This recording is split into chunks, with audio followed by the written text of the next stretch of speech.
За өдрийн мэнд бүгдээрэнд нь 1 тэрбум гаруй офшор мөнгө Монгол руу хөдөлж байгаа гинэ. Энийг бол одоо Монгол улсын ерөнхийлөгч Халтмаагийн Баттулга одоо авчруулж байгаа юм байна. Энэ бол харин Баттай их сурвалжаас сонссон мэдээлэл шүү.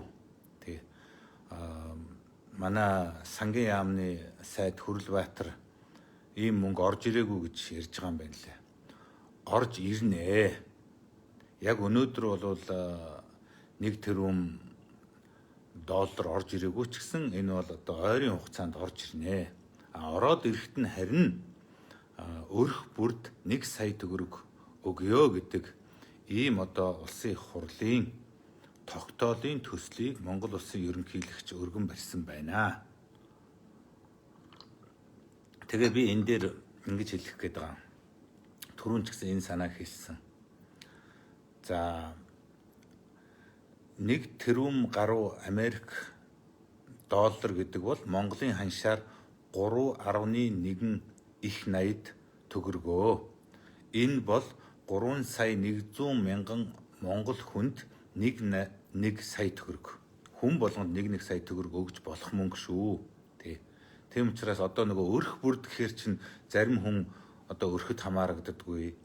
Зарим өрх дотроо одоо 10 хүнтэй, гэтэл одоо 2 хүнтэй, 1 хүнтэй өрх байгаад байдаг. Тэд нар нь ингээ сая төгрөг авах болчоод байна. Тийм учраас хүн бүрт 1 сая төгрөг өгье. Иргэн бүрт 1 сая төгрөг өгье. Тэгвэл одоо тэр баячууд нь бол заавал өгөх албагүй гэж бодож байна. Нэг 100 мянган баян хүн Монголд бол байгаа шүү дээ. Тэр хүмүүсийн тэдний одоо гэр бүлд өгөхгүй байж болно гэж бодож байна. За бодвол одоо би тэр 100 мянгад нь багтчих тийм азтай хүн болов уу гэж өөрийгөө бас бодож байна. Тэгэхээр би бол авахгүй байх магадлал маш өндөр. Тэгвэл та нарт энэ мөнгийг авч өгөх нь чухлаа гэж би бодож байгаа учраас одоо давалгаалаарэ гэж хэлээд байгаа юм шүү. Энэ 1 сая төгрөгийг одоо иргэн бүр авъя гэж. Яг 3 сая 100 мянган хүнд 1 сая төгрөг хүрэхээр мөнгө юм байна лээ шүү. За энэ мөнгө бол орж ирнэ. Ойлгомжтой болцсон юм байна лээ. За нэгдүгээр. Хоёрдугаарт энэ мөнгө ямар их сурвалжаас орж ирж байгаа юм бэ? Офшор гэдэгт чинь энэ Монголын л нөгөө уул уурхаан баялаг, манай одоо улсын тэр 5 толгой, оюу толгой эрдэнтийг зарсан энэ бүх одоо хэлэлцээр юмд гадныханд найр тавьж өгсөн ийм мөнгнүүд л тэнд байгаа шүү. Тэгээд энд бол одоо хамгийн гол нь би юу хэлэх гээд байгаа гэхээр баяр цогт гэдэг хүн байгаа. Баяр цогт бол одоо 13-4 жилийн өмнө анх одоо офшор данстай гэдэг нь баригдаж ил гарсан хүн. Тэгэхэд бол одоо миний ойлгосноор бол 26 сая евро буюу 30 гаруй сая одоо долларын офшор мөнгө тэнд байна гэж сонсогдчихсэн. Ингээд 10 хэдэн жил сураг чимээ тасарлаа. Баяр цогт одоо гин буруутай юм уу, буруугүй юм уу, тэр мөнгө нь яахын, хаачихын таг болсон шүү. Дээр нэмээд энэ Монгол улсыг зараад зүхтаасан сайхан бэлэг байна. Энэний мөнгө бас тэнд байгаа сорогтой сонсогдож байна. За дээр нь баяр Монгол улсын ерөнхий сайд байсан. За энэний бас одоо нөгөө олон байшин барилга тэгээд офшор мөнгнүүд бас энэ мөнгөнд хамаарагдж байгаа. Ийм одоо мэдээлэл одоо энэ бас нэг дээгүүр ярьдаг хүмүүсийн хүрээнд одоо явж байна. За дээр нь нөгөө нэг United Friends гэдэг нөгөө манай юуг зарсан нөгөө Эрдэнэтийн 49% мөн одоо Эрдэнэт үйлдвэрээс одоо их хэмжээний одоо зис борлуулдаг нэг тийм одоо нөхдүүд байдаг юм байна. Одоо нэлээд том улс төрчид мөн одоо хуулийнхан оролцсон. United Group-ийн нөхдүүдийн мөнгө бас энд ороод ингээд өшөө бас одоо энэ улсын их хурлд байгаа том уул уурхайтай нөхдүүдийн мөнгө бас орсон байна. Ингээд 1 тэрбум одоо Америк доллар бүрдэж байгаа юм байна шүү. Тэгээд энэ баяр цогт, сайхан бэлэг, баяр гэх мэтийн нөхдүүд бас ял завших. Ингээд худалдаж авах, офшор мөнгөө өгөөд ингээд ялаас завших ийм юм бас ярьж байгаа юм байна. Би бол ингэж болохгүй гэж бодож байгаа шүү. Хулгай хийчихэд хулгай хийсэн юмаа буцаагаад өгчхөөр тэгээд хулгай биш болчих юм уу? Монголын одоо ард түмний өмч хөрөнгийг хулгайлчаад тэгээд хэдэн төгрөг өгөөд офшор мөнгөө өгөөд ингээд ялнаас мултрах юм уу? Тийм байж болохгүй. Ялнаас хөнгөлж болно. Магадгүй 40%, 50% тий. Ялгүй үлдээж өрөөсөө болохгүй. Энэ бол тэгвэл шодрог бус. Хизээч ингэж болохгүй. Тэгхийн бол хулгай хийгээд залилан хийгээд одоо шоронд байгаа бүх хүмүүсийг давхар сулдах хэрэгтэй. Айлын хүүхдүүд, ээжийн хүүхдүүдийг халаглж үзэж болохгүй шүү. Энийг би өөр хатуу сануулъя гэж бодчихъя. За ингээд би нэг зүйлийг хэлэхэд энэ Монголын төр засгийг ингээд мөнгөтэй хүмүүс тий худалдаад авчиж байна. Томчууд худалдаад авчиж байна хөөе.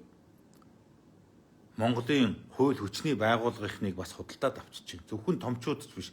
Ер нь ингээд мөнгөтэй хүмүүс авч байна. Би түрүүнээс нааш бас нэг хүний жишээ яриад байгаа. Наад захын жишээлбэл тэр Б Батхүү гээд MFX компани захирал бизнес нөхөр байна. Тэр нөхөр бол нөгөө Чингис хаан банкны хөрөнгө оруулагч. Бас мөнгөтэй гэсэн үг. За Step Gold гээд уул уурхайн компани бас эзэмшигч.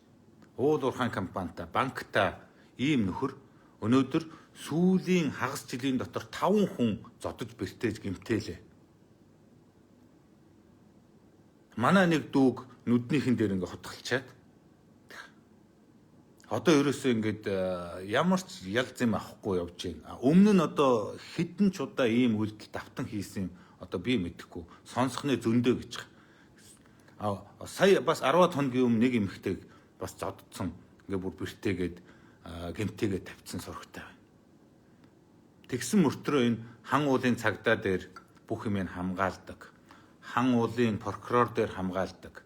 За дээшээ очиод цагдаа прокурор за тэгээ шүүхийн ерөнхий зөвлөлийн дарга Батбаяр хамгаалдаг. Зандан шатар хамгаалдаг. Ийм юм яриа сууж байгаа хүн шүү дээ.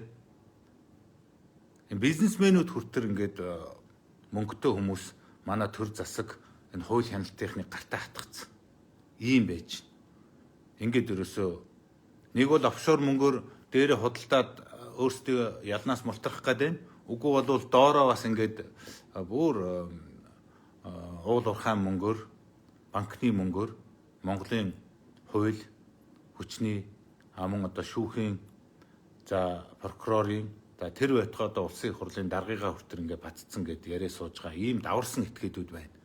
Одоо ингэж хүмүүсийг ялж завшуулж болохгүй. Энэ Монгол минь одоо шударгаас байхгүй болсон байна шүү. Бүх юмыг ингээ мөнгөөр худалдаад авчдаг ийм байж таарахгүй. Тэр офшор мөнгөний оруулж иргэн болгонд сая төгрөг өг. Энэ болохгүй байгаа нөхдүүдтэй хариуцлах тооц. Энэ гэмт хэрэг хийгээд нуугдаад зүхтаад байгаа нөхдүүд ч гэсэн одоо бас хариуцдаг тооц. Тэр гадаадд зүхтаагаад гарцсан тэр сайхан бэлэг гэдэг нөхрийг олж ир Интерпол мол гэж байдığım уу?